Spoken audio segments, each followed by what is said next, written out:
Hola, muy buenas tardes a todos y a todas, a quienes nos acompañan de forma presencial y a quienes de manera online están, ¿no es cierto?, conectados con nosotros vía streaming. Se les ve a todos contentos, los vi antes de conversar esta ceremonia. Es un día especial y es un día especial que no solamente vivimos las mujeres, hay harto hombre contagiado con ese entusiasmo y eso se siente. Así que bienvenidos todos a nuestra casa.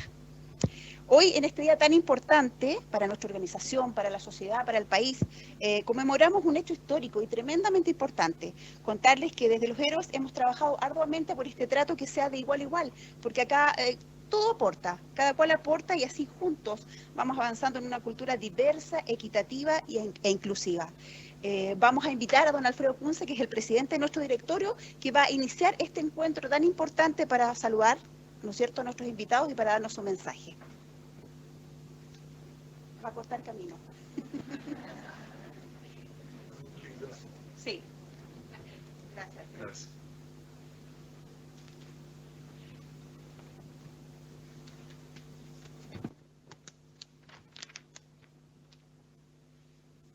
Muy buenas tardes a todos, a todas y todos.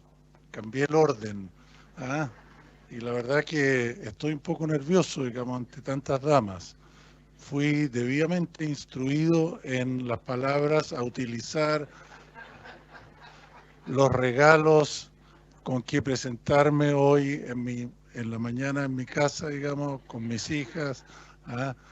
Eh, mis, mis hijas me aconsejaron qué ropa ponerme, digamos, para decir, ¿cómo se llama? En una igualdad, digamos, de género, etcétera. Pero bueno, me voy a remitir al saludo oficial también, digamos, pero decir que en nombre del directorio, primero quiero saludar a la señora Pamela Gana, superintendenta de Seguridad Social, a Patricia Roa, que es oficial de programación, equipo de trabajo docente y oficina de países de la OIT para el Cono Sur de América Latina. También saludar especialmente a nuestras destacadas invitadas, señora Patricia Barrientos, directora de RedMat, a Jimena Abogavir, vicepresidente de Travesía 100, a Soledad Altamirano, por ahí está también, socia fundadora de Nexo, y a Alejandra Carrasco, auditora socia de KPMG en Chile. Y compartirles también una gran primicia. A contar de abril se incorpora a nuestro gobierno corporativo 2 directoras aquí presentes, a quienes les damos una gran bienvenida. Se trata de María Consuelo Sanso y Carolina Iturra, para quienes pido un gran aplauso.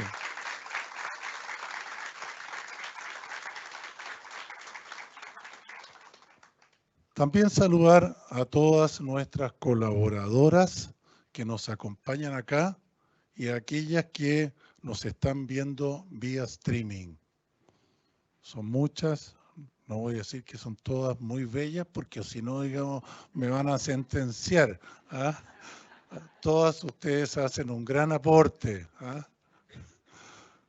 A todas ellas vaya nuestro sentido agradecimiento por el gran aporte que realizan a diario a la seguridad social que entregamos a nuestros afiliados y, por qué no decirle, ya a todo el país.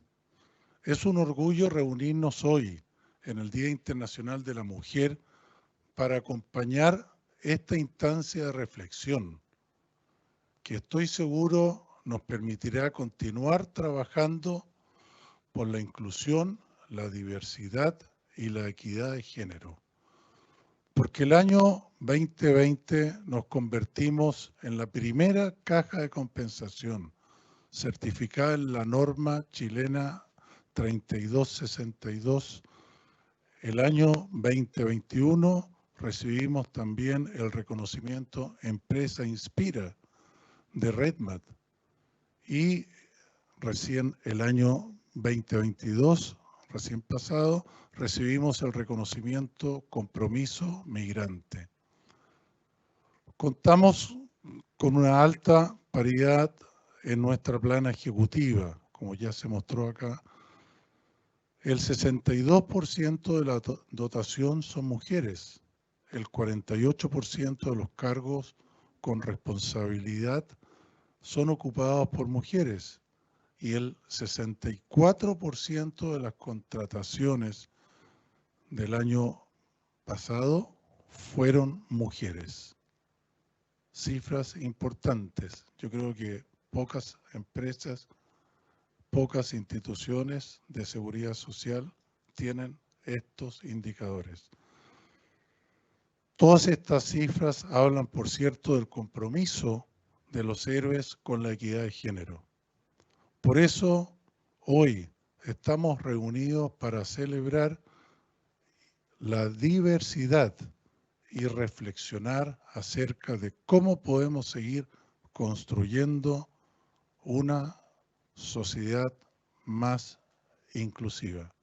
Un gran abrazo y muy feliz Día de la Mujer. Muchas gracias.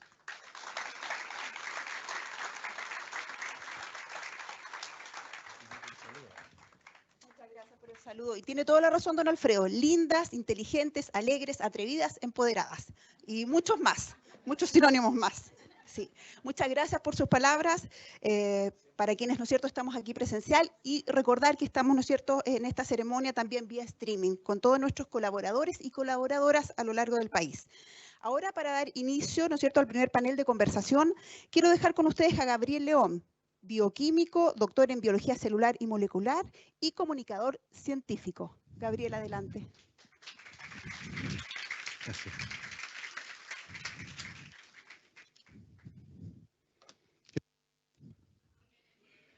Muchas gracias por invitarme nuevamente a estar con ustedes. Es un placer estar hoy en este auditorio llenísimo para que conozcan algunas cosas que yo encuentro que son súper interesantes y que nos ponen más entretenida. Y mi estilo, ustedes ya me conocen, ¿cierto? Sí.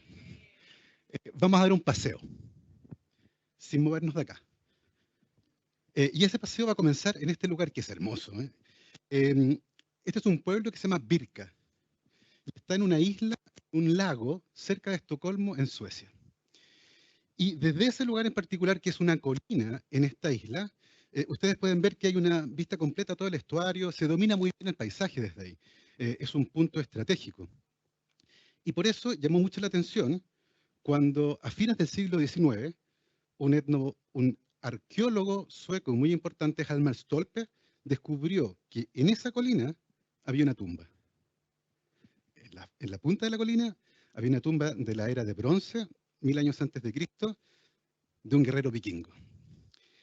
La tumba era espectacular. Este guerrero fue enterrado con su espada, arco y flecha, hacha, joyas, ofrendas, 2 caballos. Y todo sugería que este guerrero vikingo, enterrado en la cima de una colina que dominaba todo el estuario, era un gran guerrero vikingo y es un tremendo líder.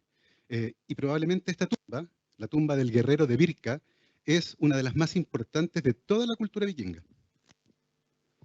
Y eso fue lo que la gente se imaginaba, por supuesto. Este gran guerrero vikingo dirigiendo a sus tropas para ganar todas las batallas. Y por supuesto, cuando un gran líder muere, la única forma de honrarlo es con una tumba de esa naturaleza, enterrándolo con joyas, con armas, con ofrendas y con 2 caballos, en la cima de una colina que domina todo el paisaje. No se sabía mucho del guerrero de Birka. No estaba muy claro nada de su pasado.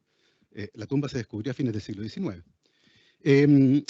Pero el siglo XX nos permitió, con herramientas nuevas de biología molecular, por ejemplo, estudiar los restos del guerrero de Birka, para tratar de averiguar un poco más cuáles eran sus ancestros, de dónde venía, qué tipo de genes tenía. Y cuando se analizaron los restos del guerrero de Birka, se descubrió que era una mujer. Era la guerrera de Birka. Eso al menos decían sus genes. Quedó la escoba. Quedó la escoba porque en el mundo de los estudiosos de la cultura vikinga, el hecho de que una mujer hubiese sido una guerrera de alto rango para merecer ese tipo de entierro era algo que no calzaba con la evidencia. Había un sesgo ahí, muy fuerte. porque las mujeres no eran guerreras. Y por lo tanto se generó un conflicto gigantesco en el mundo de la arqueología, en particular de quienes estudiaban a la cultura vikinga, al punto que se llegó a esgrimir que los investigadores se habían equivocado de huesos, o que en la tumba se habían mezclado huesos con otros huesos, o que alguien los había cambiado de manera intencional. En el fondo, se inventó un montón de excusas antes de reconocer el hecho de que era una mujer. ¿Por qué? Porque culturalmente no existían las mujeres guerreras. Y ese es un desafío gigantesco. Los sesgos que como sociedad teníamos y todavía tenemos con respecto a los roles de las mujeres. Porque hasta ese momento las mujeres no podían ser guerreras. Algo parecido pasa en el mundo de la ciencia. Cuando yo hablo de científico usualmente, porque en castellano además la palabra tiene género, es el científico. Cuando hablo del científico, la imagen que se nos viene a la cabeza habitualmente es esa, ¿cierto? ¿Lo conocen? ¿Cómo se llama? Albert. Todo el mundo lo conoce. Y es la imagen estereotípica del científico. Hombre, blanco, viejo, muy inteligente, que decía cosas que nadie entendía. ¿Cierto? Rara vez se nos viene... Sí, es el hombre que habitualmente se nos viene a la cabeza, ¿cierto? Científica. Teresa Paneque. Ahí tenemos una científica joven, astrónoma, que actualmente está haciendo su postdoctorado y que además tiene un gran impacto en difusión científica en redes sociales.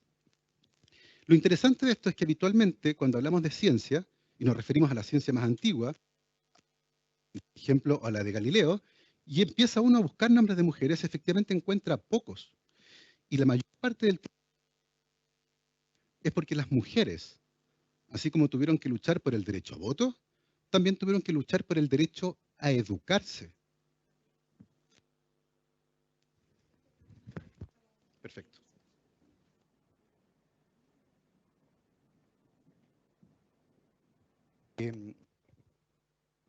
Hola, hola. Tuvieron que luchar también por su derecho a educarse y durante mucho tiempo las mujeres tuvieron prohibido ir a la universidad, lo que ciertamente les impedía un desarrollo integral de sus capacidades.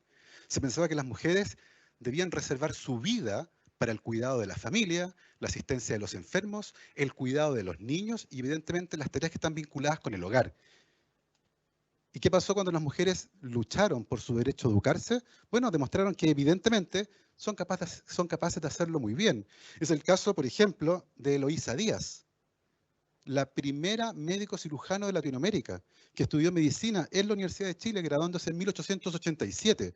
Ella luchó por su derecho para estudiar medicina y se lo dieron, pero con una condición, con dos condiciones. La primera, tenía que ir con un tutor. La mamá tenía que acompañarla a todas las clases. La segunda, tenía que ir a clases detrás de un biombo para no distraer a los hombres. En esas condiciones, Eloísa Díaz estudió medicina y se graduó. Y se convirtió, por supuesto, en una gran médico. El caso de Barbara McClintock, una de mis científicas favoritas de la historia, una gran genetista estadounidense, que hizo un descubrimiento tan disruptivo que todo el mundo pensó que estaba loca. Y no la tomaron en cuenta. Y de hecho, la marginaron de la comunidad científica durante 3 décadas. Hasta que finalmente alguien redescubrió sus mismos descubrimientos. 2 hombres. Redescubrieron lo mismo que ella había descubierto 30 años antes. ¿Y qué pasó entonces? La gente dijo, chuta, parece que sí. Bárbara tenía razón. Y la historia hizo justicia con ella y Barbara McClintock ganó el Premio Nobel de Medicina en solitario en 1980 por sus descubrimientos vinculados con la genética. Dorothy Vaughan es parte de un grupo de mujeres que se posicionó en la NASA durante la carrera espacial generando cálculos sumamente complejos y participando en todas las áreas que tenían que ver con la llegada del hombre a la Luna. Del hombre a la Luna. La llegada de la humanidad a la Luna. Además tuvo que enfrentar otro problema que también tiene que ver con los sesgos raciales. Una mujer afroamericana a mediados del siglo XX irrumpiendo en esa área en la NASA. Un tremendo ejemplo de cómo, cuando se les dio lugar, demostraron el trabajo que podían hacer. Y finalmente, ejemplos más modernos, el de Mariam Mirzakhani, una matemática iraní brillante, que ganó el equivalente del Premio Nobel en Matemáticas, que es la medalla Fields del año 2014, y que se convirtió en un modelo para muchas niñas que estaban interesadas en la matemática. Lamentablemente, Mariam murió muy joven, a los 40 años, por cáncer de mama, pero aún así su figura logró impactar enormemente a muchas jóvenes que veían que la matemática era un territorio de hombres, y se dieron cuenta que no era así. Y finalmente, la doctora Andrea Guess. Andrea comenzó a investigar desde muy joven los agujeros negros, probablemente los objetos más misteriosos del universo, y finalmente el año 2020 ganó el Premio Nobel de Física justamente por su trabajo en esta área. ¿A qué voy con estos ejemplos? No voy a enumerar, por supuesto, a todas las mujeres que han tenido grandes logros en esta área porque no tiene sentido. Esto solo demuestra que cuando se les dio espacio a las mujeres, evidentemente demostraron lo que uno espera que hagan un buen trabajo, que se destaquen en cualquier área. Y por lo tanto hoy esta es una lucha que se está ganando lentamente, pero todavía quedan varios espacios que son complejos. Uno de esos, la brecha salarial. Es un tema tremendamente recurrente y ojo que tiene un montón de impactos. En Chile, cuando se promulgó la ley de postnatal para los padres, se pensó que rápidamente muchos padres iban a optar por ese permiso postnatal. Y la verdad es que después de más de una década de implementación de esta ley, el porcentaje de padres que ha pedido ese beneficio es cercano al 0,2%, más o menos, ¿no? Parte importante de eso es porque en la familia, cuando papá y mamá trabajan, usualmente el sueldo más alto es del papá. Y por lo tanto el costo de que el papá tome el postnatal para la familia es más alto. La brecha salarial genera ese efecto no deseado. Y por eso que va mucho más allá de sencillamente ver cuánto dinero voy a ganar. Pero existe otra brecha que también tiene implicancias gigantescas para las mujeres. En un accidente de tránsito frontal, las mujeres tienen un 75% más de probabilidades de resultar con lesiones graves, más que los hombres, aunque usen cinturón de seguridad. ¿Por qué pasa eso? Porque los cinturones de seguridad y el diseño de la cabina se hizo teniendo en cuenta a los crash test dummies, estos monitos que ponen dentro de un auto y lo hacen chocar. Pero esos monitos fueron construidos teniendo en cuenta la configuración física de un hombre como yo, de 1,80 m,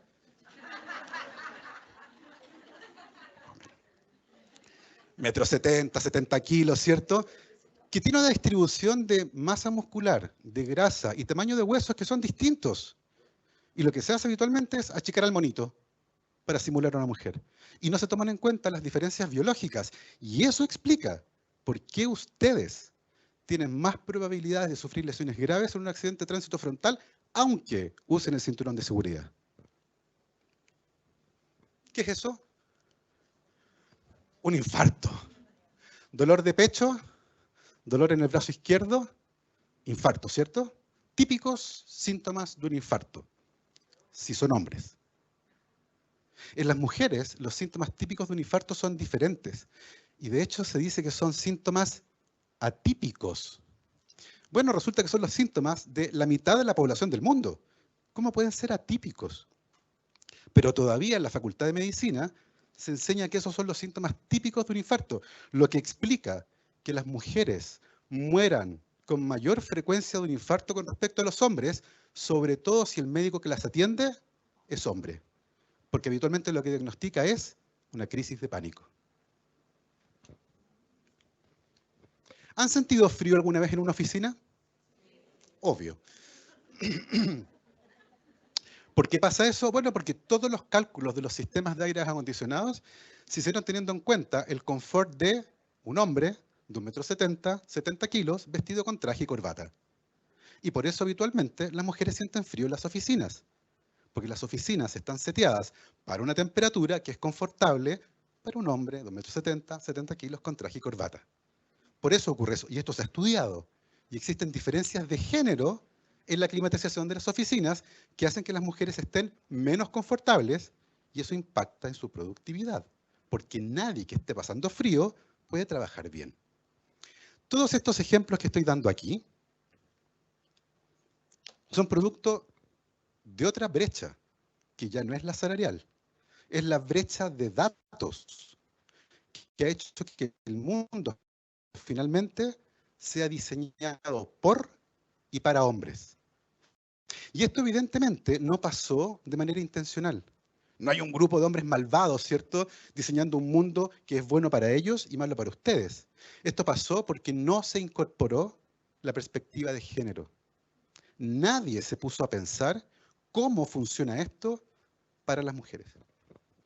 Y eso hoy es un gran, gran desafío. ¿Qué hay de raro en esta foto? Son 7 hombres discutiendo los esfuerzos por la lactancia materna.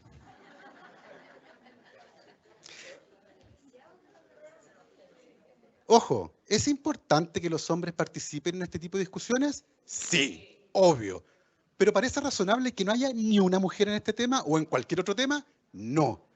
Ese tipo de cosas ocurren porque justamente nadie piensa en la mitad de la población del mundo cuando se organiza este tipo de eventos.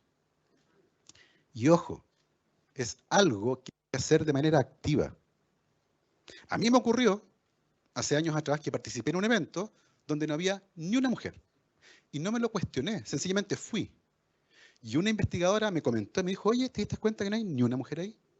Y recién ahí me di cuenta. Yo que me creo súper observador. Pero eso es un cambio en mi conducta con respecto a este tipo de eventos. Yo nunca más volví a participar en un evento en donde no hubiera equidad de género. Y cuando los organizadores no pudieron hacerlo, yo con todo el dolor del mundo me tuve que bajar del evento. No puede ser. No puede ocurrir. Y esa perspectiva de género es tremendamente importante y, ojo, está en todas partes. ¿En qué país comenzamos el viaje? En Suecia. Vamos a terminarlo en Suecia también, pero en otro pueblo. En un pueblo de Suecia se decidió aplicar perspectiva de género a todas las políticas del pueblo, a todas. Y en una reunión, un hombre haciéndose como el chistoso dijo, bueno, al menos la política de limpieza de nieve de las calles va a quedar igual. Y alguien dijo, ¿va a quedar igual o no? ¿Tendrá un sesgo de género nuestra política de limpieza de nieve de las calles? En esa época, cuando nevaba, las máquinas que limpian nieve limpiaban primero las grandes avenidas, luego las calles secundarias y al final las veredas. Pero resulta que sabemos que si en una casa hay un auto, ¿quién lo usa con preferencia? El hombre. ¿Y quién habitualmente se hace cargo de cuidar a los niños pequeños y visitar a los ancianos enfermos? Las mujeres. Y por lo tanto, las que caminan por una vereda llena de nieve, en su gran mayoría, son mujeres. Y por lo tanto, la política de limpieza de nieve sí tenía un sesgo de género. No solo eso, cada invierno el Estado sueco gastaba millones de dólares por hospitalizaciones derivadas de caídas en el hielo. Es mucho más fácil manejar un auto con 10 centímetros de nieve en la calle que tener que caminar empujando un coche con 10 centímetros de nieve en la vereda. Y por lo tanto, a partir de este análisis, se cambió la política de limpieza de nieve en este pueblo. Y hoy, cuando nieva, se limpian primero las veredas, luego las avenidas principales y finalmente las calles secundarias. Porque se reconoció que esa política, que se generó con la mejor intención del mundo, carecía de la perspectiva de género. Y esa es la invitación que hoy queremos hacer, ¿cierto?, desde el mundo de la evidencia científica y de los sesgos de los datos, para que tengamos en cuenta cómo estas barreras también generan un mundo que termina siendo hostil para la mitad de la población mundial, algo que no debería ocurrir. Para finalizar la presentación, los quiero invitar a que busquen y lean este libro. Es un libro extraordinario del cual yo evidentemente tomé el título de la charla y también varios ejemplos. Se llama Invisible Woman, o La Mujer Invisible, Data Bias in a World Designed for Men, sesgo de datos en un mundo diseñado para hombres. Fue escrito por la periodista británica Caroline Criado Pérez, es un libro extraordinario y los invito a todos a que lo revisen para que incorporemos también estos temas en nuestras discusiones cotidianas. Muchas gracias.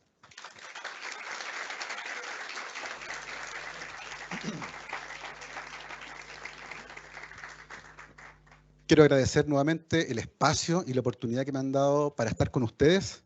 Me encanta la Caja de los Héroes, me encanta que puedan incorporar este tipo de temáticas en sus discusiones cotidianas y particularmente en la conmemoración que estamos teniendo el día de hoy.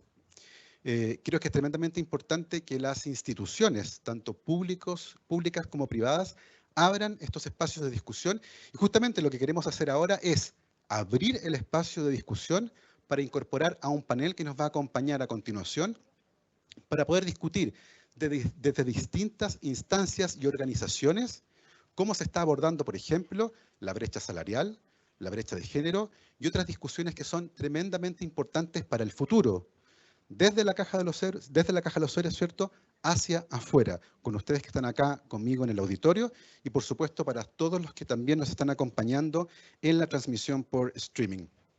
A continuación, quiero presentar a nuestras invitadas que nos van a acompañar en este panel de discusión. Comienzo con Pamela Gana, que es superintendenta de Seguridad Social. Le brindamos un aplauso, por favor.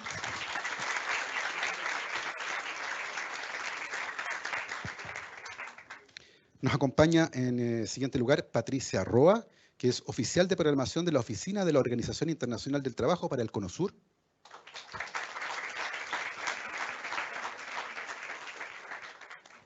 En tercer lugar, Patricia Barrientos, directora de la Red Mujeres Alta Dirección, RedMat.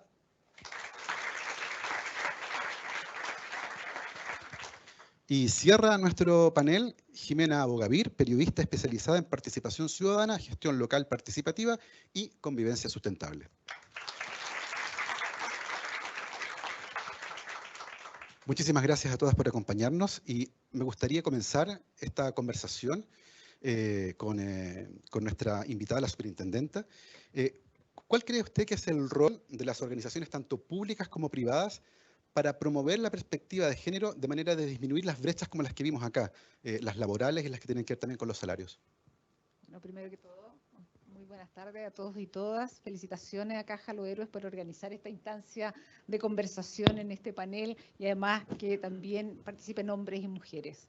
Gabriel, te felicito por la charla. Yo soy seguidora de tus podcasts. Había escuchado tu podcast, se los recomiendo, que se llama La Mujer Invisible. Y efectivamente en estos días que toca muchas veces hablar del tema de discriminación de género, he usado muchas veces tu ejemplo, el ejemplo que está acá de la limpieza de las calles. Creo que es muy gráfico como el pensar de que algo que puede ser inocuo tema de género, sí lo es. Y como eso sacamos a esa mujer invisible, la visibilizamos para que podamos tener políticas que lleven a esa igualdad.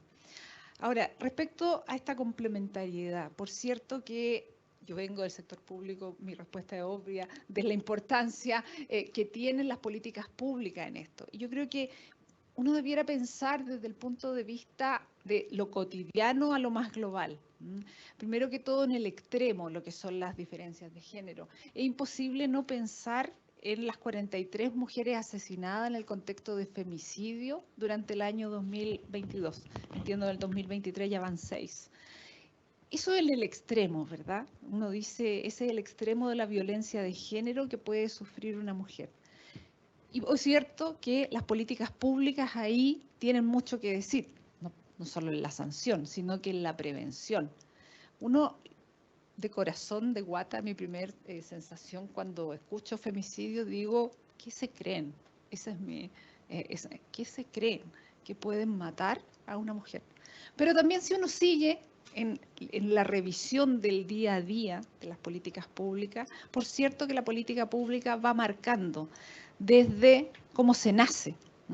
Desde hoy día me mandaron en la mañana un video que era una mujer embarazada, era un video español, una mujer embarazada que recordaba, estaba yéndose hacia el hospital a tener a su hijo o hija, recordaba las palabras de su abuela que le habían dicho, ojalá que sea niño, para que pueda vivir en libertad, que tenga la libertad de estudiar, de hacer lo que quiera hacer.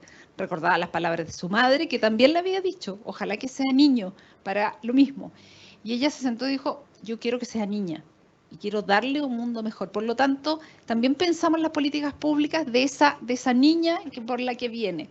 Quizás muchas de nosotras que somos madres también hemos pensado que sea niña para poder continuar en este crecimiento, pero también darles una situación mejor, un mundo distinto.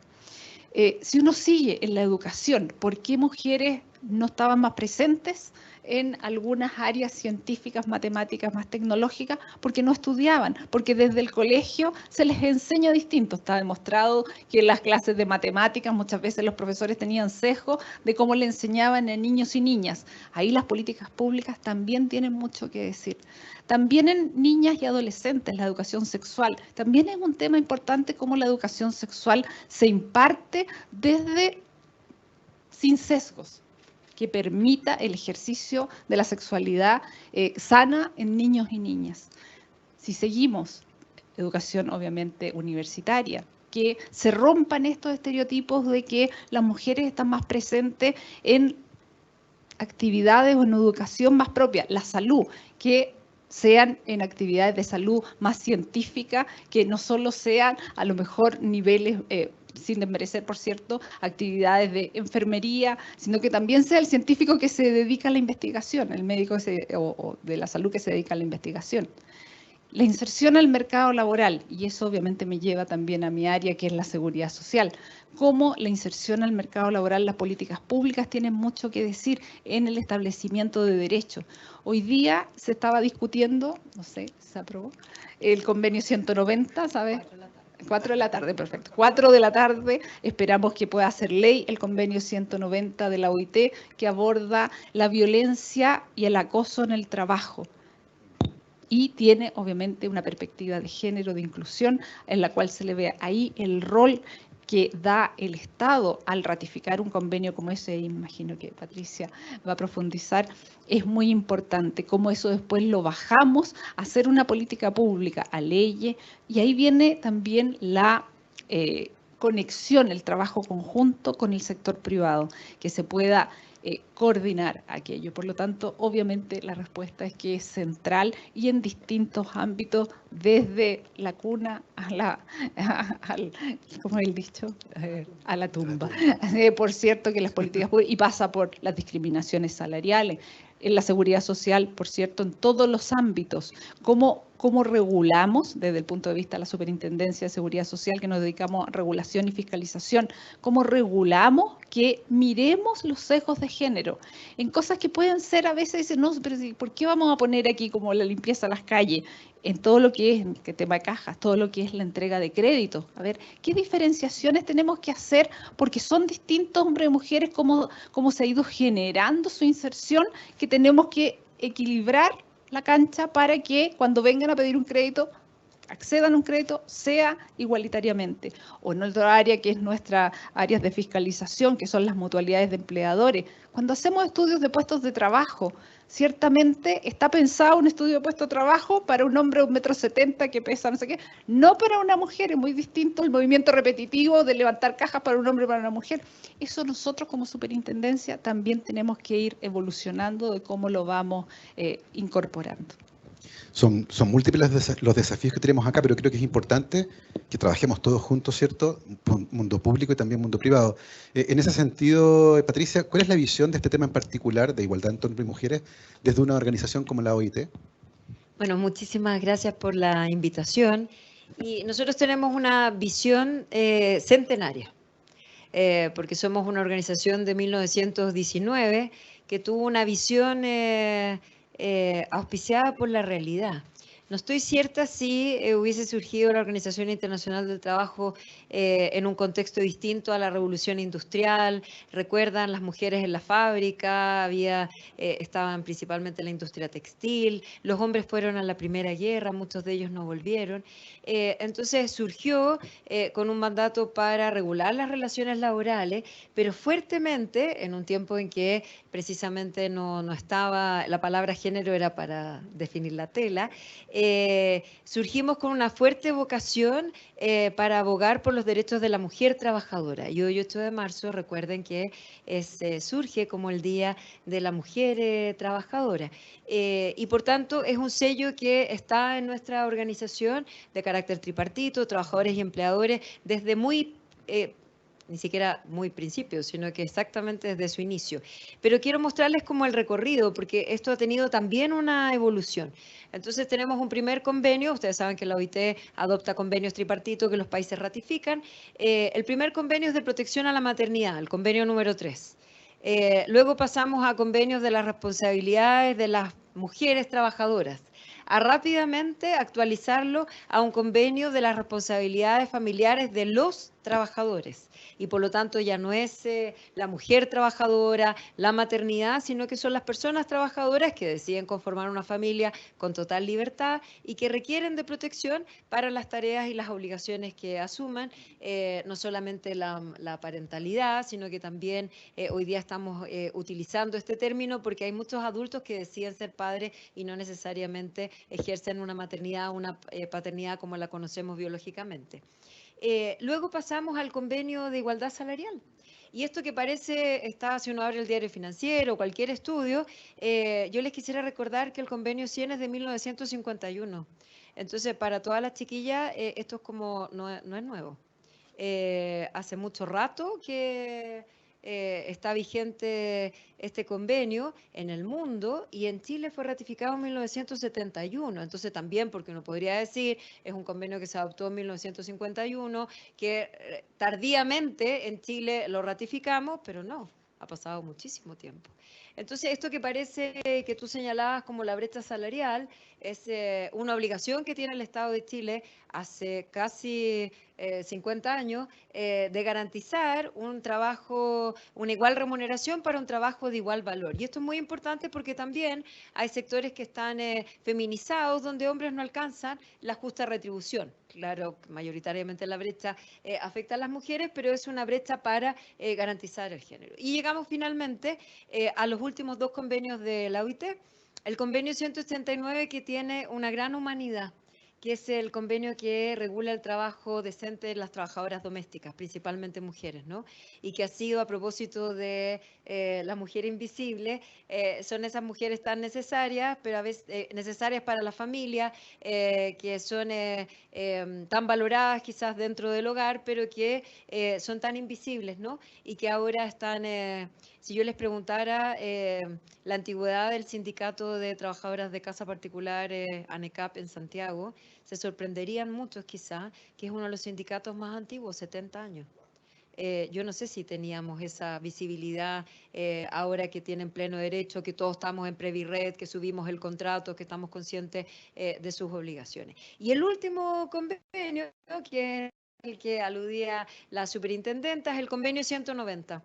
Y es un convenio que se adoptó en el centenario y para quienes trabajamos en la OIT es un motivo de orgullo también para los trabajadores empleadores y para el gobierno de la época, el presidente Piñera que concurrió con su voto favorable para la adopción.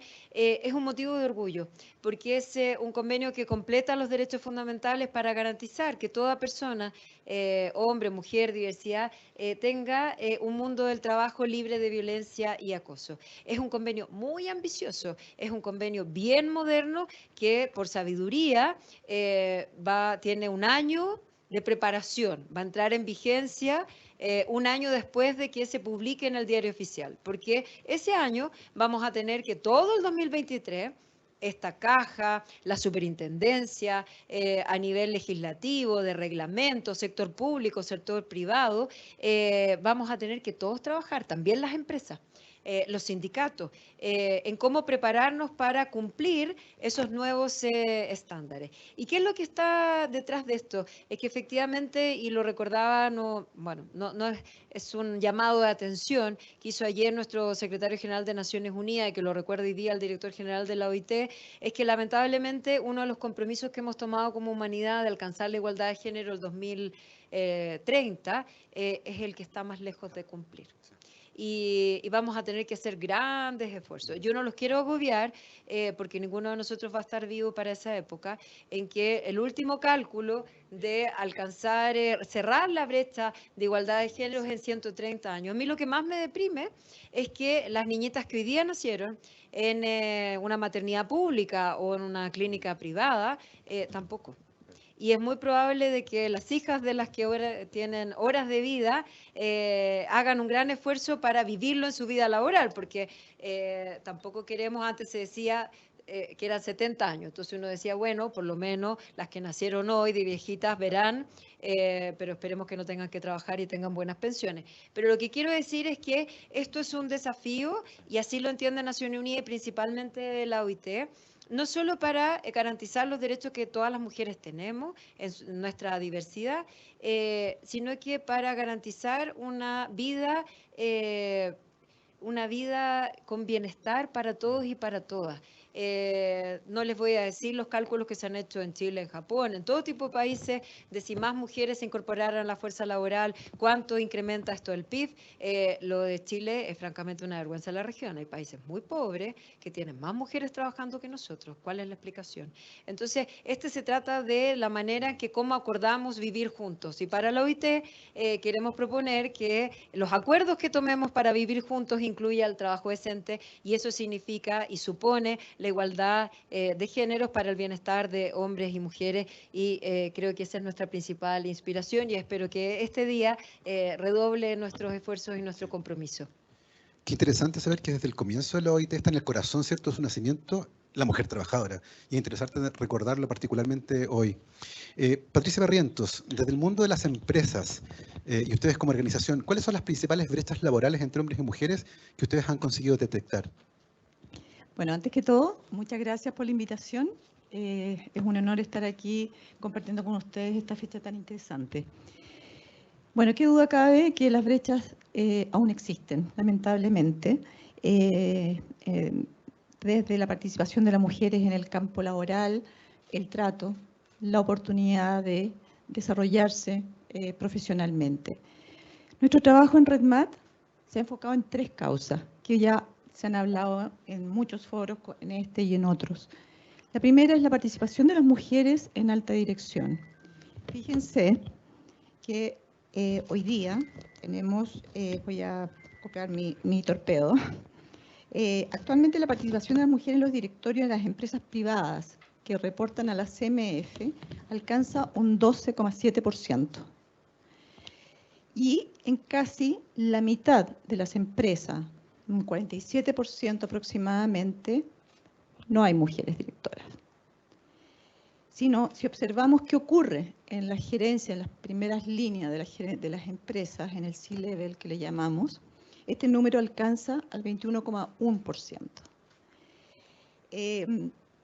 Hace 7 años se promulgó la norma que muchos conocerán, la 386, que precisamente requería la información de las entidades para que reportaran la participación de sexo en los distintos niveles de las organizaciones. El porcentaje de mujeres en ese entonces de directoras en empresas era de un 6,45%. Hoy día tenemos un 19,9%, 19,1% de directoras en las empresas IPSA. Si bien es cierto, se ha triplicado este valor, estamos, como bien tú decías, Patricia, con un ritmo bastante lento. En 7 años estamos con solo 1 de cada 5 mujeres están en los directorios. Pareciera que el llamado es justamente el que están haciendo mis colegas aquí panelistas, es que hay que acelerar el tranco, como se dice. Hay que acelerar el tranco, y ese es un rol del mundo privado, del mundo público, tender los puentes necesarios de la academia, de la sociedad civil. Hay un caso bien destacable que son las empresas CEP, que a través de un reglamento primero y luego de una ley de cuotas acordada en ese entonces por el Ejecutivo y el Parlamento, hoy en día 51% de las mujeres, hay mujeres en las empresas CEP, mujeres directoras. Y de esas, 37% están en la presidencia. Un caso para observar. Yo creo que es importante señalar estos casos, visibilizarlos para poder avanzar. Ver qué buenas prácticas se están haciendo en aquellas organizaciones que han tenido mayor avance y en poder acopiar. O sea, ¿para qué no queremos inventar la rueda? Queremos copiar lo bueno y empezar a multiplicar el efecto en las organizaciones. Un segundo trabajo que hemos estado enfocada tiene que ver con lo aquí dicho también, que tiene que ver con la brecha salarial. En el 2009 se lanzó una ley para igualar la remuneración entre hombres y mujeres. La verdad que esa ley es un poquito letra muerta, porque lo que está pasando en la realidad es que hoy día en torno al poquito más del 24%, todavía existe la brecha de las habilidades en torno al 24%. Y esto, fíjense, que aumenta en el quintil de mayores ingresos, que alcanza casi al 29%. Entonces, aquí se observa que las mujeres que optan a cargos de mayor responsabilidad o cargos ejecutivos, la brecha aún es mayor. Hay un estudio que reportaron el año 2021, que las empresas que reportan a la CMF, en el nivel administrativo y medio, esta brecha era del 9,1%, estamos hablando del 2021, no tan lejano. Y sin embargo, en el nivel ejecutivo, un 13,8%. Entonces, vemos cómo se va produciendo un embudo. Hay muchas iniciativas. Esto no es un solo tema de Chile. Hay unos cálculos de Bloomberg que dicen que en la Unión Europea recién se alcanzaría el año 2086 la igualdad de remuneraciones entre hombres y mujeres. Tú decías un poquito, ya no, quizás no vamos a estar viendo eso, no las que estamos aquí. Me pareciera, ¿no? Así que coincido. Y se han lanzado iniciativas, conocemos la iniciativa de paridad de género, en que un grupo de líderes se reunió y hay más de 100 empresas inscritas donde tienen una línea base de indicadores y comparten buenas prácticas, pero pareciera que no es suficiente. Y el tercer foco que estamos trabajando en RedMat tiene que ver con la corresponsabilidad y la flexibilidad laboral. Qué duda cabe que en la pandemia quedó muy de manifiesto, muy expuesto el trabajo, la carga de trabajo doméstico y de cuidado para las mujeres.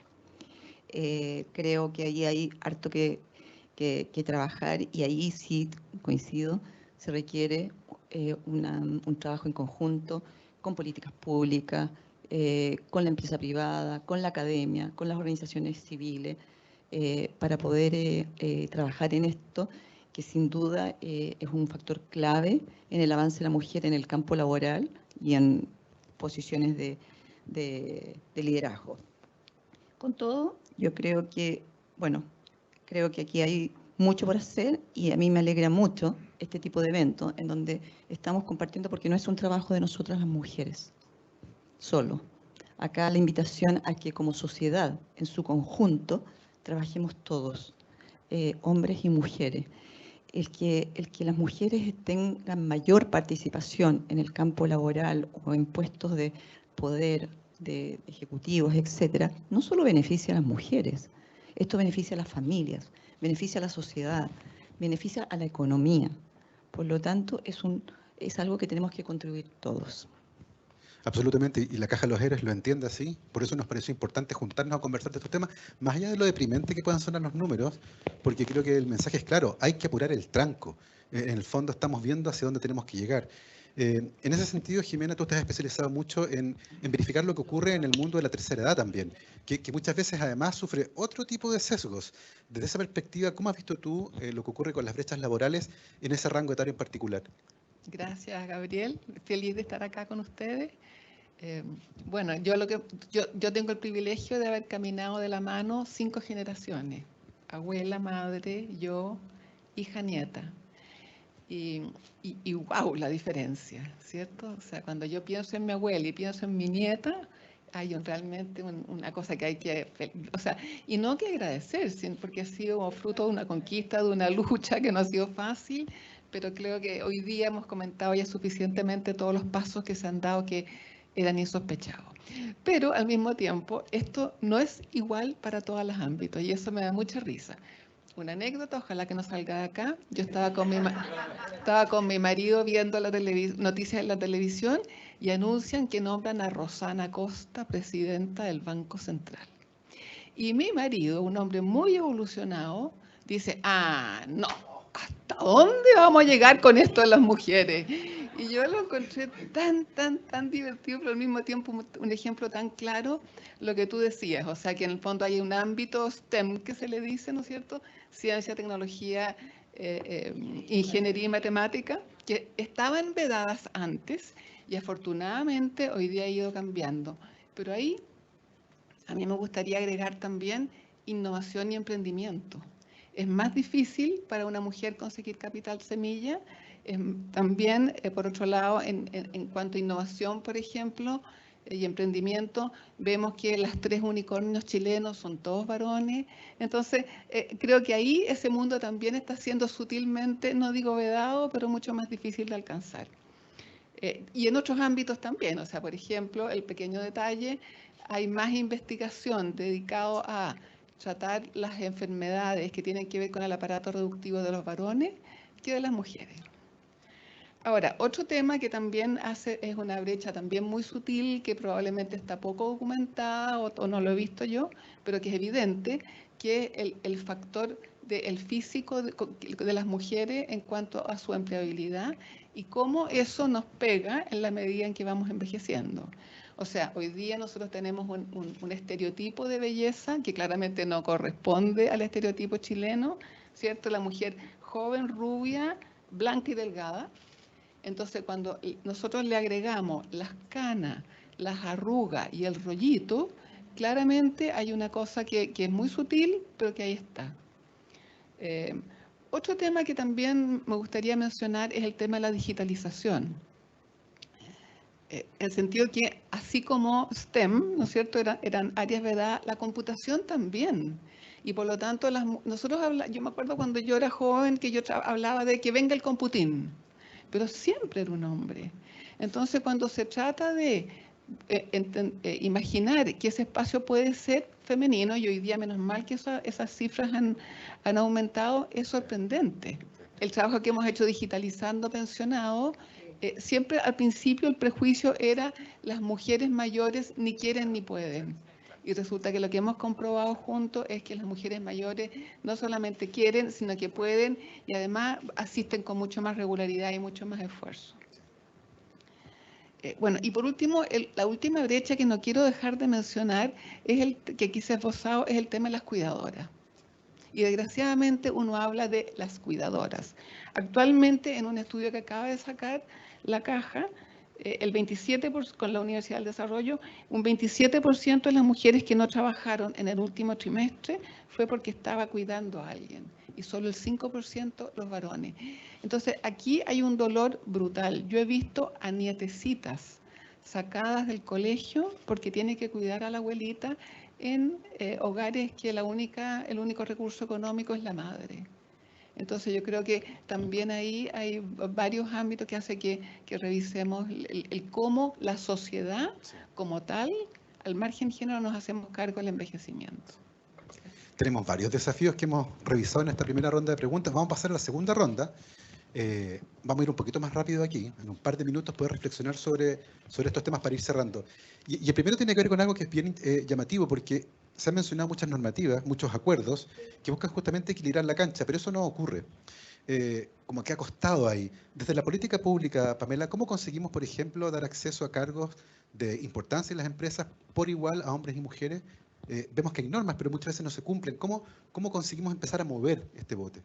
Ahora, yo creo que es muy importante establecer las leyes, normas, convenios, etcétera, porque dan el marco, el piso, y ojalá que ese piso sea alto.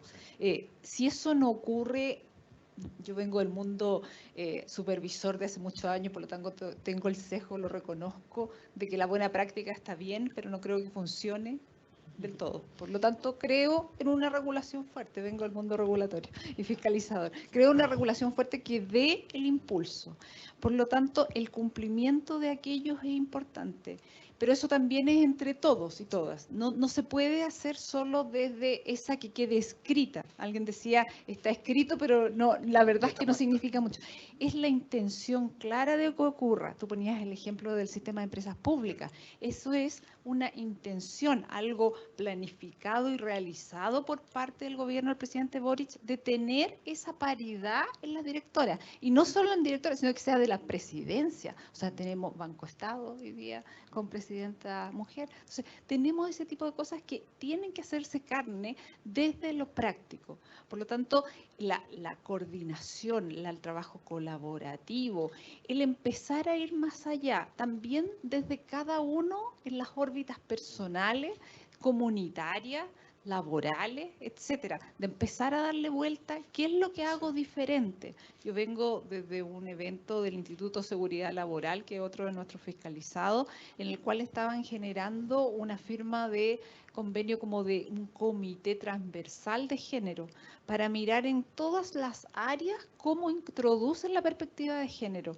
Porque muchas veces alguien solo trabajando en un aspecto específico no le va a dar la segunda vuelta, la segunda derivada, la vuelta a la tuerca. Pero en cambio, si estás en comunidad trabajando, otro o otra puede decir, oye, pero si le ponemos esto, es distinto. Las mujeres transitan por calles secundarias o por las veredas, pero otro puede que no tenga la experiencia. Por eso también, y es parte de lo que promociona mucho RedMat, es cómo se da esa complementariedad, ¿verdad? Que no es solo un tema de mujeres, sino que esa diversidad en los directorios, por ejemplo, que ocurra esa diversidad, que no es solo por el bien de la comunidad mujer, sino que también es por el bien, en el caso de la empresa. Cómo desde la alta dirección que tú señalabas en la pregunta, se permea aquello no en solitario de esa lideraza, sino que en conjunto con los trabajadores y trabajadoras en conversaciones, cómo se llegan a políticas internas en la empresa que equipare esta cancha que, por cierto, desde la cuna no está equiparada. Y en ese sentido, Patricia, desde la OIT, ¿se ha medido, se sabe cuáles son los impactos que ocurren cuando se incorpora la perspectiva de género? Sí. Tenemos varias mediciones. Es decir, primero están todos estos estudios de impacto en el PIB general. Más mujeres en la fuerza de trabajo, eso impacta positivamente. A propósito de lo que decía Jimena, también tenemos estudios del impacto económico del cuidado no remunerado. Para que una mujer trabaje, siempre hay otra mujer que cuida. Y por tanto tiene un beneficio económico. Si nosotros pudiéramos cuantificarlo, como se ha hecho en varios estudios, tiene un aporte muy importante. También en la productividad. Equipos mixtos y diversos son equipos más productivos. Entonces, claro, ahora falta incorporar mujeres, pero si no lo hubiesen, en otras sociedades la inclusión son de afrodescendientes, cada sociedad sabe dónde le aprieta el zapato, pero efectivamente estos directorios, estos equipos mixtos son mucho más creativos y tenemos mucha literatura de grandes compañías innovadoras, estos unicornios, que podrían también... seguramente en estos desafíos creativos que incorporan incluso de otras, no solo de género, sino que de otras disciplinas, el aporte de un filósofo, de gente del arte, que de alguna manera perfecciona los procesos de creación. Y una cuarta cuestión que me parece bien importante, que es de nuevo de la esencia nuestra como OIT, en los lugares en que se acuerda, y el acuerdo por excelencia es la negociación colectiva, son lugares en que también nos va mejor. Es un esfuerzo negociar porque hay que ponerse de acuerdo, no, la vida no es tan fácil, tenemos distintas prioridades, trabajadores y empleadores, pero esas instituciones que tienen mejores procesos de negociación colectiva, que no es solo el salario, que tienen cláusulas de género, de desarrollo, de preocupación por el medio ambiente, también de las personas mayores, en el sentido de su relación con la comunidad, su responsabilidad social, todo lo que esto significa, son instituciones más vitales y que compiten mejor. Entonces creo que eso también es importante no olvidarlo, que hay que mezclar lo tradicional, como puede ser una negociación colectiva, con elementos modernos de cómo esto se dirige. Y quería decirte dos cosas. El ejemplo que dio mi colega de RedMat, partió en un decreto de la presidenta Bachelet, terminó con el presidente Piñera, ahora es ley. Entonces, cuando alguien le dijo en la primera iniciativa a la presidenta o al presidente Piñera, es que no hay mujeres, no están disponibles, no fue así.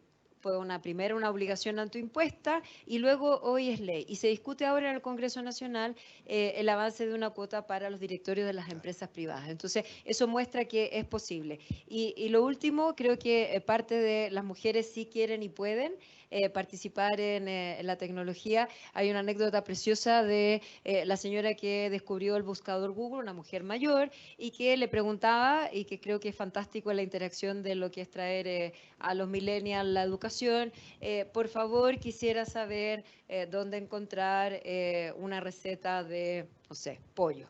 Google, por supuesto, que el algoritmo identificaba la palabra receta pollo y le desplegaba todo el menú, y ella quedaba muy contenta y de nuevo iba al buscador y escribía muchas gracias.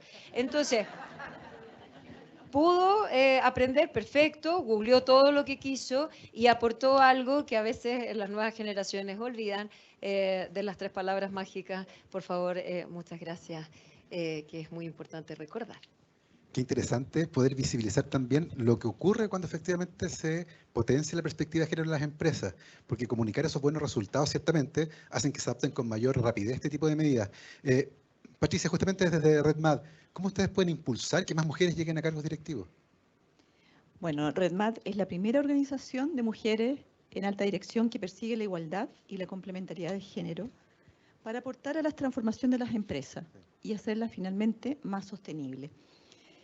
En RedMad hemos decretado pasar de la reflexión a la acción, porque mucho se ha hablado ya. Llevamos más de una década hablando del diagnóstico y en RedMad hemos querido ya decir, ok, hay que empezar a esto ponerlo de verdad en acción. Y ahí hemos hecho hemos lanzado, y esto la impulsora es aquí quien me acompaña, la vicepresidenta RedMad, Maribel Vidal, el Summit, que es una instancia en donde una vez al año reconocemos a las organizaciones, y es ahí donde la Caja tuvo su reconocimiento el año 2021, en el avance, en qué acciones concretas precisamente han estado haciendo con el avance de la mujer en el campo laboral, en puestos de liderazgo, etc. Es muy bonita esa instancia, cada vez estamos contagiando a más organizaciones con esto porque se pone como una especie de benchmark. Sí, claro. Y eso somos nosotras las que hemos instalado eso. Me siento muy orgullosa por aquello. Así que, ¿qué estamos haciendo para lograr que más mujeres estén en el campo laboral y en posiciones de liderazgo? Bueno, visibilizar. ¿Visibilizar cómo qué? A través de estos eventos. También tenemos la suerte de un trabajo de voluntariado de más de 550 socias que somos hoy día, que ponen su conocimiento, su experiencia al servicio de las organizaciones, acompañándolos en estos procesos transformacionales que obedecen a un tema cultural. Y vamos, que cuesta de repente empezar a cambiar la cultura, ¿no?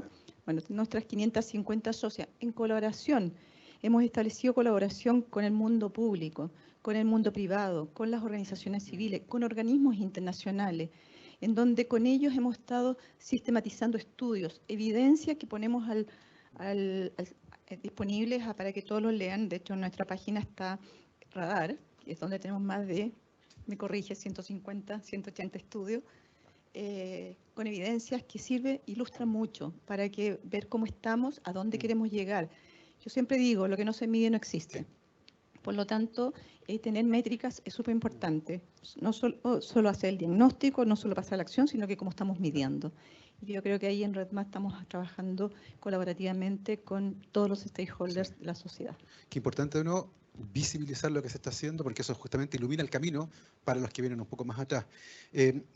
Jimena, vamos a cerrar el panel con una reflexión final con respecto a estos desafíos que algo de eso mencionaste, y particularmente estas barreras culturales que muchas veces emergen con la edad también. ¿Cómo ves tú el camino que estamos siguiendo en ese sentido? ¿Cómo estamos incorporando, por ejemplo, a los mayores en estos desafíos que muchas veces son laborales, culturales, de salud? ¿Cómo lo ves tú? Voy a hacerlo corto, Gabriel, porque estás urgido. ¿Se me nota mucho? Tengo cara de velocidad. Lo voy a decir, es un concepto bien grande en el sentido que todo lo que se ha avanzado, sin duda que es, y muy potente, pero no suficiente. Entonces voy a citar las palabras del director del Laboratorio de Envejecimiento del MIT, que dice: la humanidad hoy es como una embarcación que tiene cada vez más pasajeros y menos remadores. Eso no es sustentable. Entonces hay que cambiar las reglas del juego. Y en el tema que uno lo vea, por ejemplo, el tema de las cuidadoras, etcétera, cada vez va a haber más personas mayores que vamos a vivir más y con una medicina más cara. Entonces, no hay cómo este sistema funcione si es que seguimos con esta mirada lineal de la vida. Hay un primer periodo de 25 años en que nos preparamos, hay otros 25 años en que producimos, y hay 50 años para descansar. Eso está muy loco. Entonces lo que tenemos que evolucionar es hacia un curso de vida integral, en que estamos siempre preparándonos, porque el mundo cambia, produciendo, porque tengo mucho por vivir más adelante, pero también descansando, porque uno ve las generaciones anteriores totalmente reventadas, ¿cierto? Entonces lo que quiero decir es tan profundo que lo voy a dejar así cortito nomás. Creo que queda absolutamente claro el mensaje y ha sido una conversación tremendamente interesante y por supuesto agradecemos al panel que vino con nosotros hoy con un gran aplauso. Muchísimas gracias. Muchas gracias. ¿Te toman una foto? Sí, por favor. Ahí, eso, para una foto.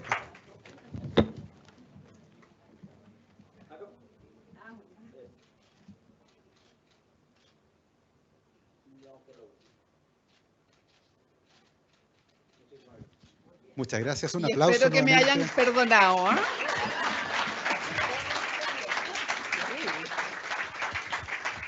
Así, con este fuerte aplauso, despedimos a nuestras panelistas que nos permitieron profundizar en esta conversación tan interesante, con cifras, con datos, con historias, que nos plantean importantísimos desafíos. Creo que es muy interesante todas las conclusiones que podemos obtener de esta conversación con nuestras muy interesantes invitadas. A continuación, quisiera dar el pase a contar un poco la experiencia que ha tenido la Caja Los Héroes justamente impulsando estos cambios culturales, que son probablemente los más complejos, pero sin lugar a dudas los que generan mejores resultados. Y vamos a ver parte de esta historia en el siguiente video. Para los héroes, conmemorar el Día Internacional de la Mujer es de gran relevancia. Queremos visibilizar y apoyar en todo su desarrollo a la mujer, sus sueños, sus esperanzas y anhelos. Es así como ya desde hace muchos años hemos estado junto a mujeres referentes, apoyándolas en sus metas. Carla Pereira, una de las ganadoras de Nuevos Héroes año 2020, que nos demostró con su agrupación Síganme los Buenos que podemos ser más ayudando a otros en necesidad, promoviendo los valores de solidaridad. O Aurora Ubeira, nuestra ganadora del año 2021, que lleva más de 12 años con la Asociación de Amigos y Cuidadores de Postrados del Quisco, que con su tenacidad y dedicación ha ayudado a tantos y tantas. Inés Vicedo, con su vocación por enseñar como profesora normalista, ha ayudado a adultos extranjeros que sagradamente asisten a sus clases. Hoy cuenta con más de 150 alumnos, demostrándonos su verdadera vocación e inclusión social. La gran Eliana Buch ha demostrado desde los 9 años que no hay límites para nuestras metas y esta nadadora, premiada de 88 años, está comprometida con dejar huella y enseñar a otros la convicción de una campeona. O iniciativas tan loables como la de Macarena Valdés y su granja sustentable para generar conciencia de nuestro entorno y de lo preciado que es el agua para nuestra vida. Enseña gratuitamente a los agricultores de la zona de Petorca que se puede vivir de la economía circular. Hemos estado presentes y estaremos en el futuro visualizando las metas de mujeres que han construido sueños y esperanzas, mujeres que ya son todo un referente y un verdadero orgullo poder fomentar en los héroes. Es muy interesante, ¿cierto?, verificar, un aplauso, ¿cierto?, a estos grandes logros.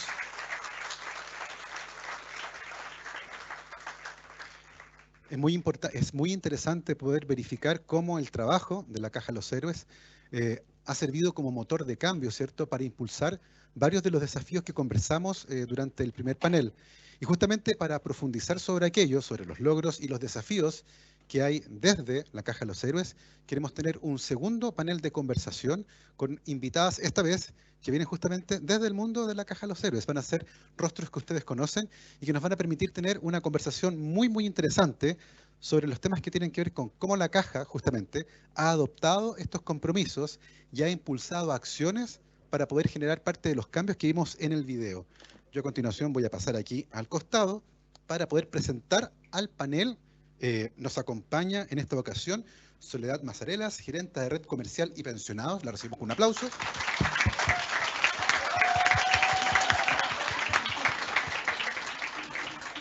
También nos acompaña Valesca Barrera, gerente de Clientes, Productos y Beneficios.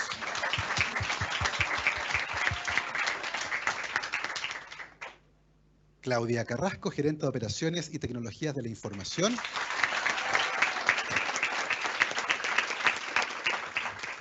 Sandra Galvez, que es la Contralora.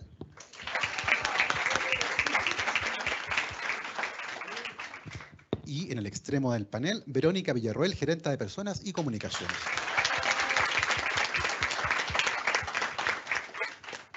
Vamos a tener esta conversación, ¿cierto?, de esta experiencia con este panel tan interesante. Vamos a comenzar con Soledad. Entiendo que estás a cargo de un equipo bien grande, son como 800 personas. Es impresionante. Mi laboratorio llegó a tener 15 personas y me volvía loco.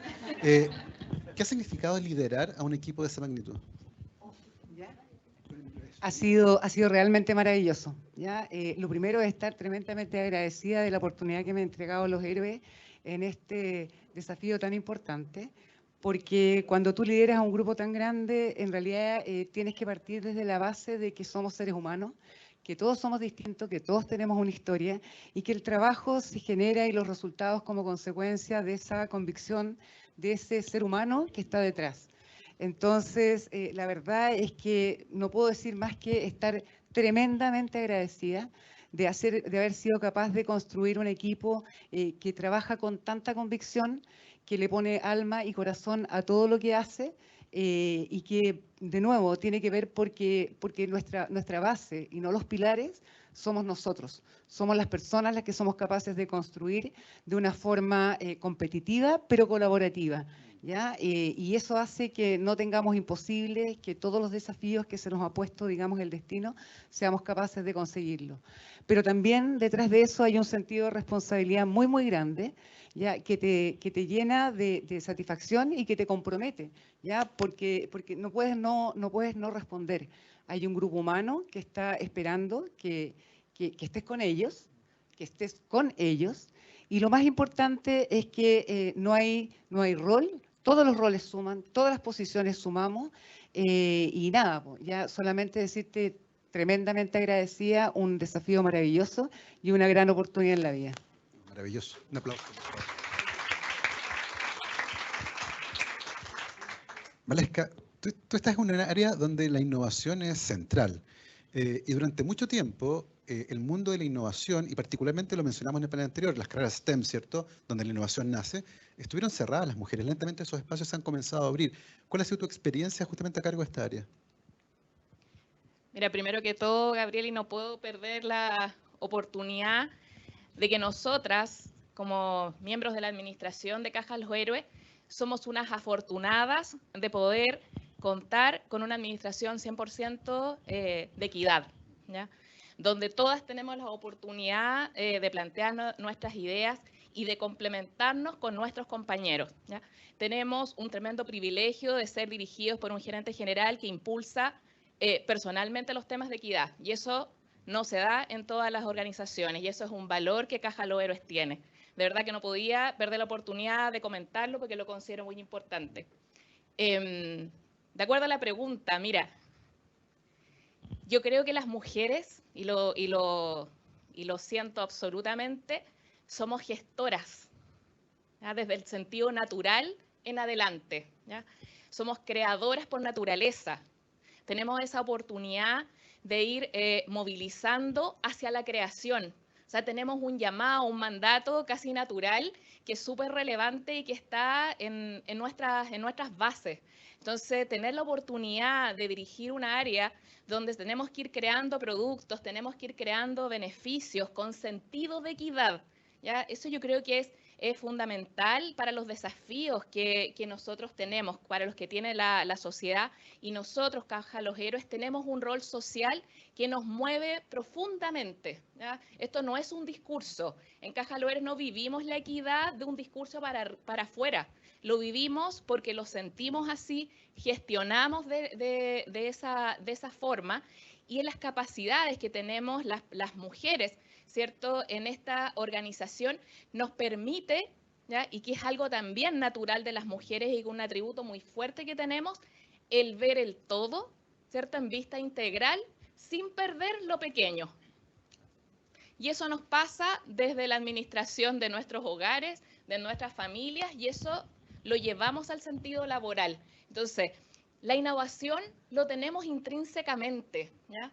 Yo creo que es algo importante, que lo decía el panel anterior, es vital que le demos mayor visibilidad, ¿ya? No solamente en la innovación tecnológica, sino que en la innovación para crear todo. A mí siempre me llama la atención que en el año 45 nuestra Gabriela Mistral se ganó el premio Nobel, ¿ya? Solo el 6%, en 120 años que se ha entregado el premio Nobel, solo el 6% ha sido mujeres. Y nosotros tenemos a Gabriela Mistral el año 45. Han pasado 70 años de eso. Y estoy absolutamente segura que hay muchas más mujeres chilenas que podrían llegar a obtener un premio de esta característica. Mayor visibilidad, yo creo que es importante en todas las cosas de innovación que se hagan del ámbito completo, es que tengamos mayor visibilidad para que mujeres más potentes también se vayan viendo. Es interesante eso de la visibilidad. Un aplauso también para Valesca. Porque conocer este tipo de historias también inspira. Y en el caso tuyo, Claudia, por ejemplo, que trabajas en tecnología, ¿cómo llegaste ahí? ¿Cómo es tu historia que eventualmente también puede inspirar a otras a seguir ese camino? Bueno, la verdad es que cuando yo salí del colegio, para ser bien sincera, estaba bien confundida, porque no sabía qué quería estudiar, pero sí sabía que iba por el lado de la ingeniería. Y bueno, y lo otro que a mí me encantaba resolver problemas, armar casas, yo vivía haciendo ese tipo de cosas, entonces dije, me voy a ir, más que por la tecnología, a mí me llamó la atención de la carrera, yo estudié ingeniería informática, los sistemas de información y los procesos. Y por eso ingresé a la carrera. Y bueno, y ahí me fui metiendo lentamente en el mundo de la tecnología porque van a la par, pero siempre focalizado en los procesos y en cómo resolver problemas. Bueno, y eso obviamente también después me ayudó porque yo además lidero el área de operaciones, un área que me cautivó después, y iban muy de la mano, muy de la mano. También tengo que decir que nunca en mi vida me he sentido de alguna manera discriminada o que me hagan sentir distinta. Siempre me he sentido como un igual con los varones, digamos. Yo creo que eso te ayuda mucho para poder surgir y para poder abrirte nuevos caminos, porque si no uno se cuarta solo, pero bueno. Y la tecnología, bueno, fue un mundo que me fue cautivando. Y de alguna manera siento que nosotros como mujeres tenemos esa habilidad, como dice Valesca, de ser gestoras, de solucionar problemas, y la tecnología ayuda a facilitarle la vida a muchas personas. Y eso es parte de lo que creo yo que como mujeres que vivimos gestionando cosas, nos puede ayudar a hacer la vida más fácil y hacerle la vida mejor a otros. Maravilloso.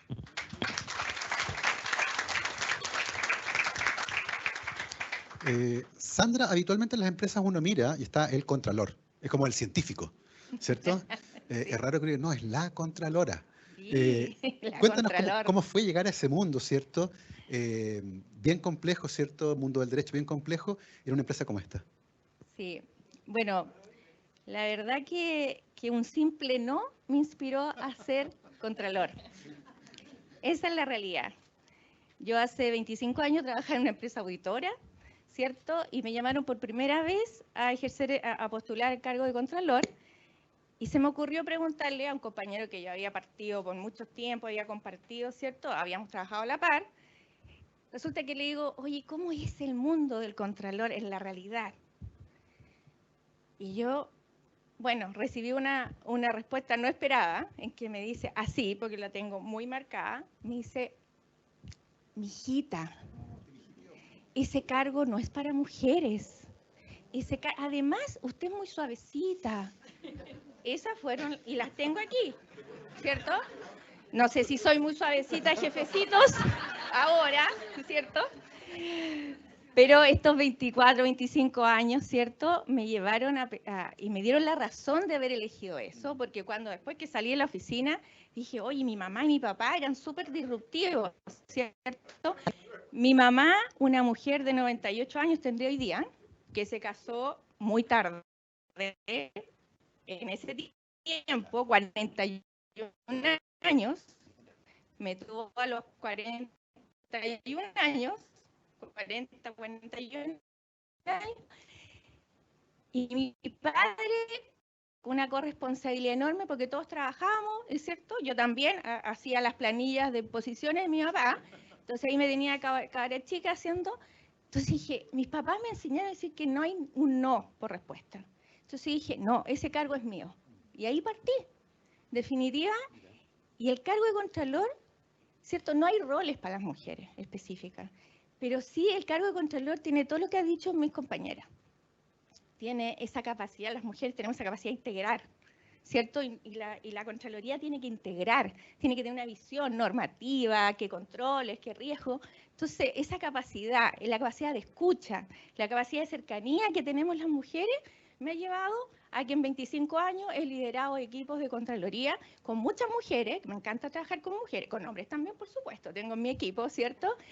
Y he aprendido, ¿cierto?, de las mujeres, de mujeres maravillosas, y sigo aprendiendo de estas mujeres maravillosas. Así que feliz de estar aquí estos 11 años, de contribuir. Ahora yo no sé, jefecito, si sigo siendo tan suavecita, pero cierto, feliz, ese es el mundo. Pero solo déjame terminar, yo sé que tenemos, pero hay una frase que a mí me gustó mucho, porque yo me he metido mucho en este mundo, incluso he estudiado diplomado en la Chile del feminismo y de temas políticas globales, ¿cierto?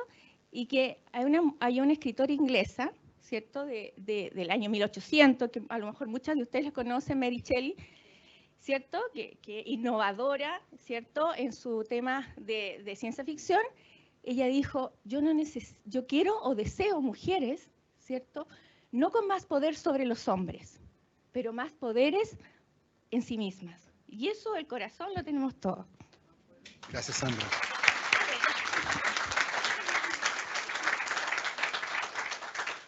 Y cerrando nuestro panel, Verónica, tú estás en un cargo donde las personas son el centro. ¿Cómo ha sido trabajar en una cultura interna que promueve la igualdad desde la gerencia? Mira, la verdad es que el 2019, con Alejandro, que no está presente hoy día porque tenía su feriado legal y que le corresponde, ¿cierto? Es parte de sus derechos. Tuvimos como una fuerte convicción, sobre todo él estaba asumiendo su cargo hacía poco y dije, bueno, esta es una organización eminentemente femenina y teníamos 65% en su minuto de representación femenina, pero sí nos faltaban muchísimos otros indicadores por los cuales trabajar y de ahí es que tomamos la decisión de hacer una verdadera transformación cultural, tener procedimientos, tener políticas, te asegura presupuestos, te asegura la seriedad para gestionar derechamente los recursos humanos de una forma que incorporara la perspectiva de género. De ahí que para nosotros, la verdad, el 2020, el 21, el 22, que han sido años muy, muy, muy desafiantes, nos han resultado relativamente, creo, fáciles porque hemos tenido una tremenda oportunidad de incorporar diversidad. Cuando uno trabaja esto seriamente, levanta los sesgos, los estereotipos. Y los resultados hoy día sentimos que de los héroes tienen todo que ver, ¿cierto?, con el liderazgo femenino, con una organización muy cercana, muy empática, en donde internamente vivimos los valores de la no discriminación, de la inclusión. El último resultado de la encuesta de clima dice que se evalúa con un 90% de satisfacción todo lo que tiene que ver con perspectiva de género. Y eso tiene todo que ver con una convicción y una decisión tomada aquí y apoyada, ¿cierto?, por nuestros directores y muy acompañada aquí por el panel que me acompaña. Así que la verdad es que ha sido una súper, súper linda experiencia. Muchas gracias, Verónica.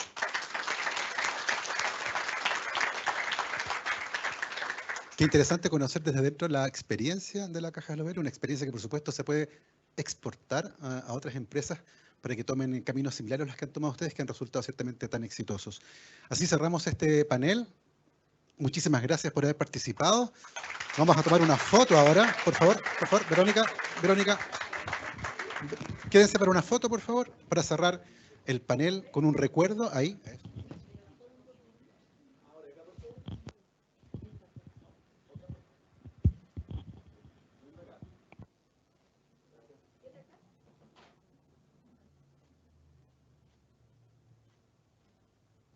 ¿Una selfie? No, estamos bien.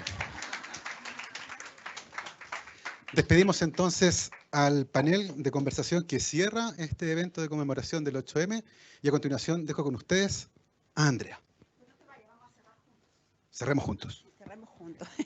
No, agradecer lo claro, lo didáctico, la conversación de nuestras autoridades, de nuestras gerentas, la visita de todos, a quienes nos están siguiendo además en forma online. Anoté 2 cosas puntuales que no se me olviden, que me lo soplaron por las redes sociales, que no son tan malas, a veces tienen cosas buenas. Deportistas, soñadoras, creativas. ¿Algún otro que se nos haya ido? Brillantes. No sé, que yo creo que cuando uno empieza con los adjetivos no termina nunca. Y yo creo que eso es lo interesante. El adjetivo que se te ocurra lo puedes aplicar también. Sí.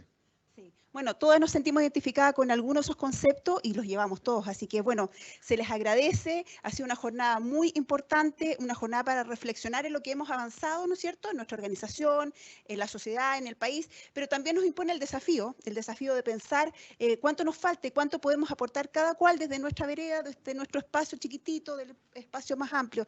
Así que muchas gracias y nos volveremos a encontrar en otra oportunidad. Muchas gracias.